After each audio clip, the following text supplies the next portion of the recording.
Manodidina ny 3 arivo hatramin'ny 4 arivo ariary no saran-dalana alohan'ireo mpandeha amin'ny téléphérique izay miainga eny Anosy ka makany Akatso na eny Anosy ka makany Ambatobe. Nanome fanazavana misy kokoa mahakasika ny fitaterana amin'ny alalan'ny téléphérique ny sekretera-panjakana miandraikitra ny tanàna Vaovao Gérard Andriamanoisoa androany alarobia.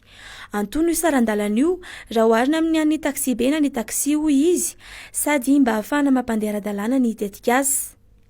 Eo amin'ny €30 eo moa no vinavinay ny fitondram-panjakana ahavitana ity tetikasa ity izay vatsy ny fanjakana frantsay vola taoriany ny fanaovan-tsony am-pifanarana amin'ny fampindramam-bola ny fanjakana Malagasy. Ao anatin'ny 12 taona no fe-potoana hamerenana io troso io araka ny nambarany Gérard Andriamanoisoa ary heverina fa ahafahana manefa izany troso izany ity saran-dalana ity. Vitsy ihany ireo Malagasy miasa amin'ny sehatra eo anivon'ny Firenena mikambana, hoy ny filohan'ny Repoblika Naneho tamin'ny sekretera jeneraly ny Firenena mikambana Antonio Guterres izy ho malitalata.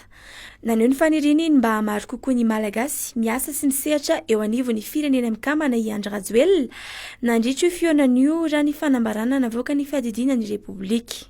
Efa nilaza moa ny ministra raham-bahiny Andry Rajoelina nandritra ny fihaonana diplomatika no karakarainy ny 10 Septambra lasa teo fa anisan'ny ataony vaindohan-draharaha ny mampitombo ny isandreo Malagasy mandray anjara amin'ny dingana idirana amin'ireny sehatra iraisam-pirenena ireny.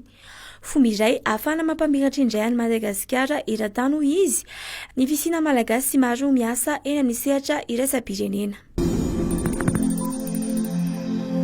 Iroso ary hiverina hiaka-tsehatra indray ireo mpikambana sisa velona amin'ny tarika maleo dama sy bekoto ny 7 Novambra ho avy izao.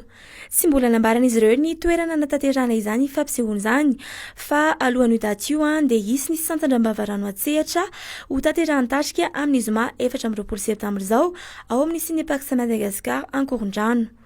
Anokatra ny famoahana ilay oronan-tsary maleo notontosain'ny MPIASA sy velona ity seho fo ity ka ny olona azo fanasana manokana no afaka natrika izany. Avoaka ho hitany be sy ny maro ao anivon'ny toeram-pijerena sarimihetsika Sinepaksa kosa izany mandritra ny herinandro ny 17 Septambra. Maritra sy 10 minitra ny oronan-tsary ary mitantara ny asa aman-draharaha ataon'ny tsirairay amin'izy fitondralahy ankoatra ny firana sy ny famoronan-kira.